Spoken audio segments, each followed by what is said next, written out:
Hello, what's up everybody? Welcome back to the YouTube channel. This is your host, Sam Capizzi at Crypto Somniac to bring you everything crypto related where the rich never sleep. What's going on everybody? Today is Friday in the USA and we are helping you to understand today who owns the most Bitcoin in the world and teach you a little bit about how Bitcoin works and the addresses and how everything is traceable on the blockchain, and a good introductory for those of you who are new to Bitcoin and learning about how everything works and what it means to be or to have a public ledger. Also, I wanted to thank you guys on the channel. I just passed the 10,000 subscriber mark not too long ago, so thank you guys all for that. Let me make sure everything is good to go. All right, yeah. So anyway, here is a list, and maybe I'll link this. I didn't think I should have linked this in the description of the video before I started, but I'll link it in the live chat while I'm live here today. This is a chart here of the top 10 richest addresses in Bitcoin, and because the ledger is completely public, you can actually see all the addresses and who owns the most Bitcoin. Now, there is no necessary a trace to who owns this Bitcoin address. So in Bitcoin, you have what's called pseudo-anonymity, which means you can sort of have a bunch of these different profiles, or to be specific, addresses that you own. So you don't necessarily need to link yourself to the same address every time you create a transaction, because the way the chain goes is you can see it all happen, and you can see where the coins get sent to and what address they came to and where they went from and to. And for example, if you went, let's use your job as an example. Let's say you receive a salary in Bitcoin every 2 weeks, just like you would in the real world, or at least typically here in the US. You could see that you received a lot of money every 2 weeks, and you'd probably be receiving the same amount. So anyone looking at the ledger publicly can pretty easily identify with a little bit of background checking and graph analysis that because this person is receiving the same amount of money every 2 weeks from the same company, they can start to sort of put these facts together, and maybe even in addition with that, other transactions that you have on that same address, sort of link them to a real world identity. Bitcoin is an anonymous address, but as you start to link interactions, transactions with it, and transacting with an address, it can become more and more identifiable to the public. So it's not truly anonymous, and it's what we have, what is called basically pseudo-anonymity, where you can create multiple addresses that you own and help basically anonymize yourself. And but anyway, these top 10 Bitcoin addresses here are public. They're for anyone to view. So I want to show you guys just a little bit of information about them. For starters, this is the number one wallet here is a Bitfinex cold wallet. So this is just the exchange Bitfinex. Bitfinex is the largest Bitcoin exchange in the world, and this is their cold wallet. So an individual is not in control of this Bitcoin here. That's almost 1% of all the Bitcoins. You have a list of the top 10 accounts for maybe about 5% of all Bitcoins in the world. And if we do a rough calculation here, where is it? Two addresses alone, these top two right here own about $2 billion US. There are addresses richer than 10 billion, is over 1,000 different addresses, which isn't a lot, to be honest. What we have here is, you can see basically, you can even see the dates of the first in, the last out, the most recent transaction out, and it's just interesting to look at these last 10 addresses. Let's see, the 11. 1, 2, 3, 4, 5, 6. 6 out of the top 11 addresses have never been withdrawn from. Some of these might be owned by Satoshi Nakamoto, and I want to share with you guys how many Bitcoin is Satoshi Nakamoto. Anyway, who is Satoshi Nakamoto? For anyone that doesn't know, Satoshi Nakamoto is the name used by the person or the persons who designed Bitcoin. No one knows for sure who created Bitcoin. This picture here was a man who shares the same name, Satoshi Nakamoto, and was allegedly, he was brought in, and attacked basically by the media, asking if he had created Bitcoin. He says or claims that he is not the creator. Nobody knows if it's a man, a woman, or a bunch of individuals. Just readings, my personal opinion, make me believe it was an individual, and it was also a male, just due to the fact that males are more technologically advanced and usually are very much more inclined when it comes to developing stuff. I think if we just Google developers by gender, I'd be curious if there's an easy 92% of software developers are men. So nothing against the women. I just think statistically it makes more reasonable sense that it was a male. And I think due to the fact that ideas are very hard it's very hard to align a vision and a mission of a company. For example, I'm trying to build one, and it's very hard to get everyone on board with the same vision, mission, and idea. So I think it's a lot easier for an individual to create it. And decentralization was nothing new at the time. We're sort of building upon more and more decentralized ideas. Of course, Bitcoin was revolutionary in the fact that it took it a step further. But even Bitcoin itself is not truly decentralized in the fact that we have miners controlling a lot of the mining that goes behind it. We've had decentralization in the forms of, to some degree, things like email, and just the internet itself is a form of decentralization, even though Bitcoin builds upon that. And I think we're in the middle of even building upon Bitcoin and its, features of decentralization. But I think it made more, so it wasn't unreasonable to think that it could have been an individual. Just from my readings, it makes sense that, someone with this idea and building upon, the ideas that came before it, cryptography and these little ideas of decentralization in some form or another, makes me believe that it was a man. It was also reported that Satoshi Nakamoto owns about 1 million Bitcoin. And there is, I think it's very difficult to fact check this. This was estimated back in 2013. But because you have this pseudo-anonymity where you can transfer Bitcoin from any of these addresses, it becomes very difficult to tell and be certain how many Bitcoins Satoshi truly earns. But just taking into account that he owns 1 million Bitcoin, let's talk a little bit about what that means. So there are 21 million Bitcoin in circulation. I'm sorry, actually not even right now. So if we go over to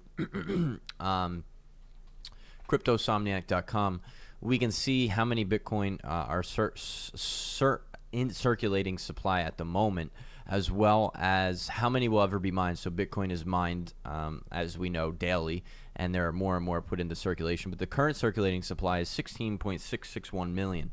Eventually, there will be 21 million in supply. And what that means is Satoshi actually owns 5% of the total Bitcoin supply, 1 million over 20 million, roughly, a little bit under 5%.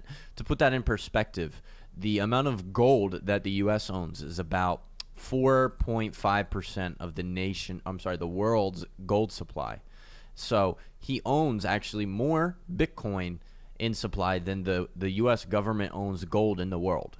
And that could have a pretty serious impact if he was ever to sell them on the market. Now, I think that impact will be short-lived, but 5% is a lot of money. What he could essentially do is flood the market with new Bitcoin at any given moment. And I think that is important to understand when we're talking about the price of Bitcoin and its current valuation. That is definitely not a good thing. That actually, when we're talking about Bitcoin and making it truly decentralized, it's 5% is owned allegedly by one person.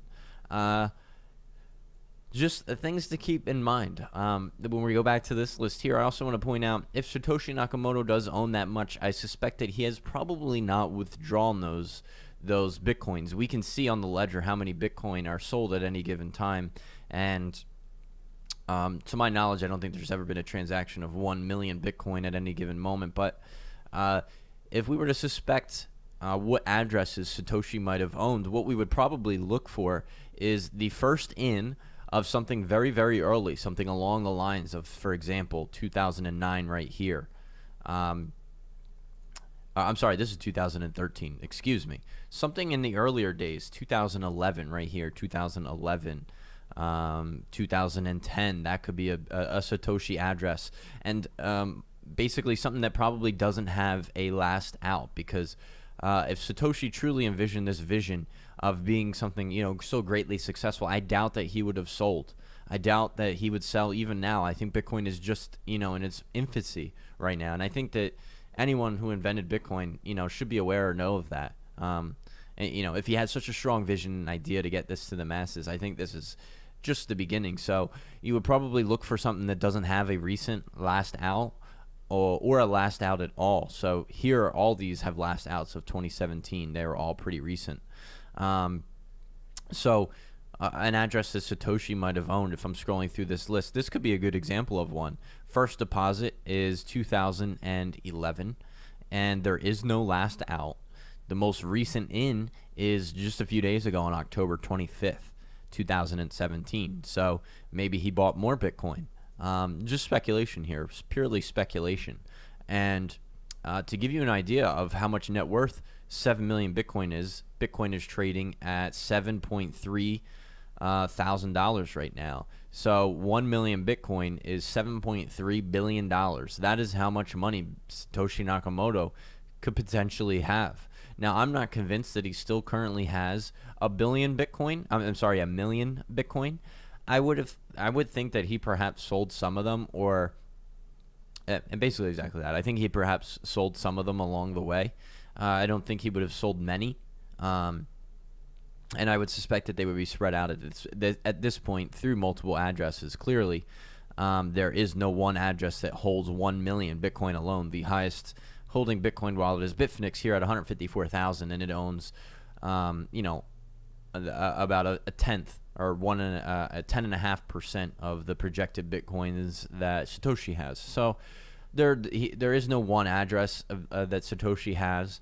Like I said, if you want to have a good idea of what addresses might be his, take a look at some of the first ins here, and something that doesn't have a very recent last out.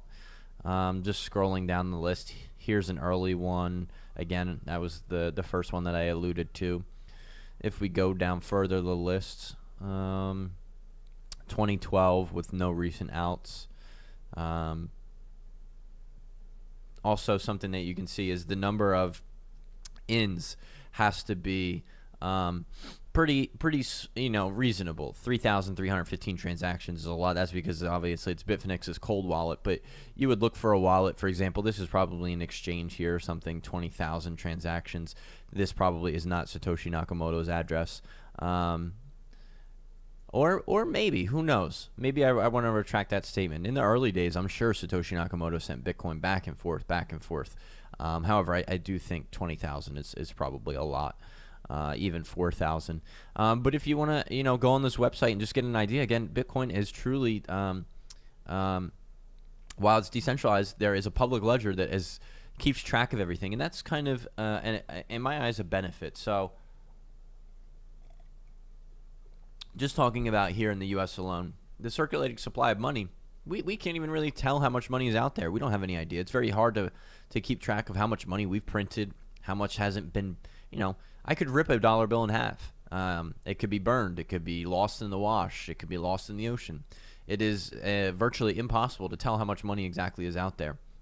And Bitcoin is fully traceable. It's public. It's on the ledger. We can see where the money's been sent to, how much is in supply. Unfortunately, one thing we cannot tell is how many Bitcoins have been burned. And what I mean by burned is when we sell Bitcoin to, or I'm sorry, not when we sell Bitcoin, but when we send Bitcoin to new wallet addresses. I'm sorry, not new wallet addresses, but if we send Bitcoin, hey, what's up, Brett? What's up, guys? When we sell Bitcoin, I'm sorry, not when we sell Bitcoin. When we send Bitcoin to an address that say we don't have the private keys to, which is very common.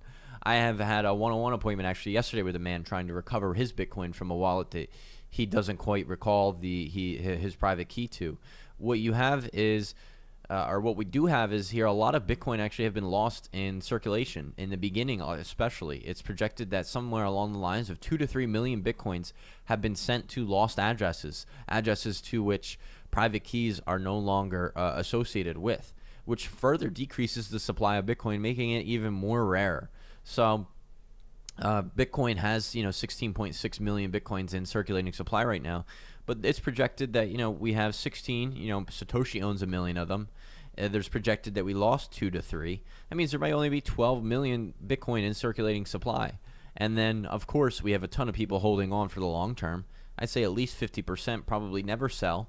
There's, maybe we only have 6 million Bitcoin in circulation consistently on any given, basis or moment. So Bitcoin is pretty rare. There is not a lot in supply. And that is one factor, one of many factors that drives its current valuation of 7,000. And to think, imagine if we tried, obviously we can't give one Bitcoin, and I want to talk about a little bit about Bitcoin's price for the future, but we can't give one Bitcoin to everyone in the world. There's only 21 million. There are over 7 billion people on the planet. In fact, let's see how many people on the planet. Something like 7.5 billion now. We have 7.442 billion people in the world. That means if we were to give every person a Bitcoin, 21 million divided by 740 means every person at most could have 0.02 Bitcoin, which is not a lot. At most. Of course, no one or not everyone is going to have 0.02 Bitcoin. So if we were to just give everyone an equal amount of Bitcoin in the world that exists, you would only have 0.02 Bitcoin. How much money should that be worth?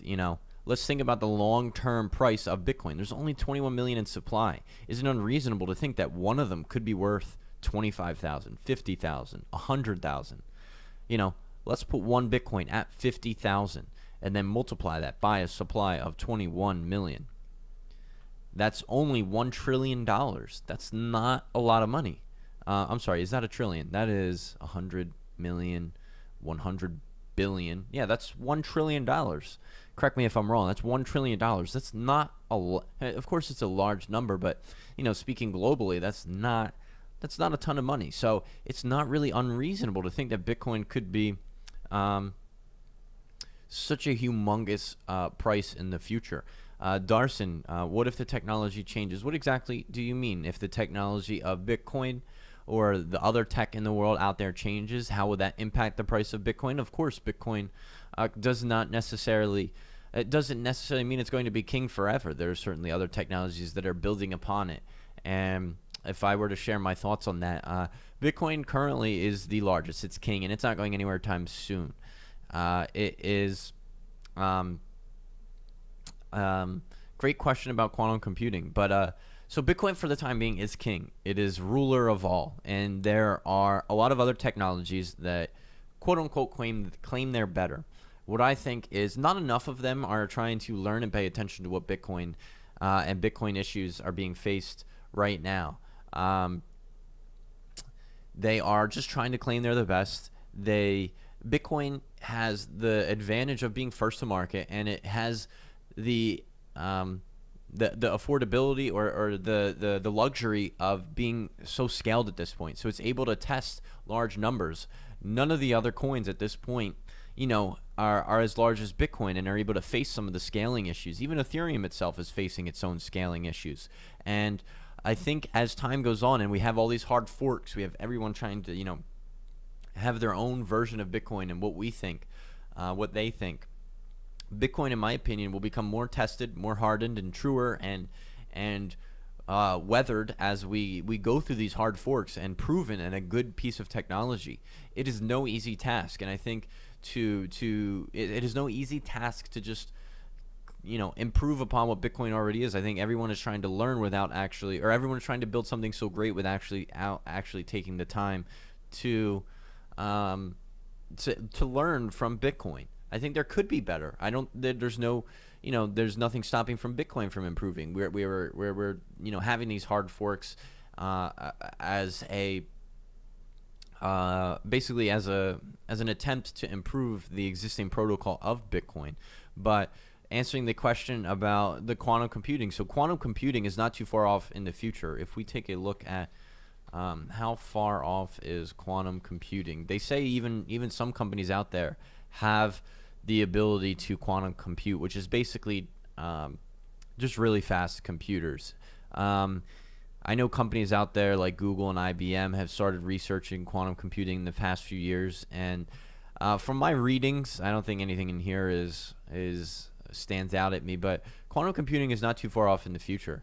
Bitcoin addresses are basically so secure at this point because the number of permutations required to test every single private key in the world to access your coins just isn't possible. There's no computer or set of computers that could compute fast enough the private keys. Basically the permutations are so high that it's just it's not possible. Quantum computing could potentially break that and be fast enough such that it could test or permute or create a bunch of attempts at cracking the Bitcoin private key. And that's not too far off in the future, and that's definitely a concern. But I do know both Bitcoin and Ethereum specifically are aware of this fact, and they're doing things, or they're researching into things and efforts that have the ability to resist quantum computing. In fact, I know of other tech out there that has already done this. Quantum resistance ledger, for one example, is one of those coins. Quantum resistance ledger. They are right here, QRL. They are resistant to quantum computing. I'm not sure the specifics of the tech, but this is a concern. Again, quantum computing could potentially break down what is so secure, or thought to be so secure in Bitcoin today. However, I think as time goes on, we will find better cryptographic algorithms and puzzles that will be resistant to that. There are projects working on that right now, and that is not to say that Bitcoin or Ethereum is not possible or not feasible of doing that. B2X futures has become 2,000 USD. That is quite a lot. So yeah, B2X is the symbol for the new fork coming out. B2X futures are up 59% today at just about $2,000. So of course, we have the hard fork coming up here in a couple of days. Water resistant PP. We have the hard fork coming up here in a couple of days, the middle of November, and definitely, guys, stay tuned for more information regarding that. Again, check out the website here. This is my website here, cryptosomniac.com. We have a ton of great information for you guys. If you download the newsletter here, you actually get a bonus report in our Moon Lounge. We have a bunch of great reports written by some great curators, I guess, and you'll get a report regarding everything on SegWit 2x as a bonus this month. It is a fantastic report. I definitely would suggest hitting up this website and downloading your copy of that. In other news, or in other things that I offered, head up my Facebook group. I have a Facebook group of a ton of people offering a ton of great information on a daily basis. All you have to do is go over to my YouTube channel and take a look at I'm blanking here. These links here in the top. I also take one-on-one appointments as well, and I offer money back guarantee. If I'm not able to help you, I'm always happy to give my money back. I have not had one person yet ask for money back. I'm happy to help you learn anything, chart analysis, just getting started in Bitcoin or cryptocurrency if you're new, or how to do research on your own to tell what is a good coin to invest in. I also have a course over on Udemy, one of the best places to get started in cryptocurrency if you're new. And then we have the Moon Lounge, which is a group of investors. It's $100 a month, and what it is, you get access to all the trades that I make on a day in and day out basis. You get a couple of group phone calls with the group. You get access to the community and all the members. What else? You get several reports a month written by some of our researchers, and you get 24/7 access to me and my team that are always there to help respond and answer questions to you guys on a day in and day out basis, basically around the clock. And if you have any questions on any of that, always feel free to shoot me an email at cryptosomniac.com, or I'm sorry, cryptosomniac@gmail.com. And we're always looking to bring on new members of the team. If you feel like you could add any value, we're looking for designers, video editors. We'd love to have someone here help edit our video. I'm no expert when it comes to that. Certainly enjoy cryptocurrency, but I'm not the greatest film or video editor. So I'm always happy to connect with new people and offer new opportunities. Daniel Cohen here is a contributor here to the team as well, and the Moon Lounge is pretty great. So thank you guys all for watching today. If you have any other questions, feel free to message me on via email or comment on this video below. And thank you guys all for your support. Again, thank you for the 10,000 subscribers and growing. So remember, stay a crypto somniac, because the rich never sleep.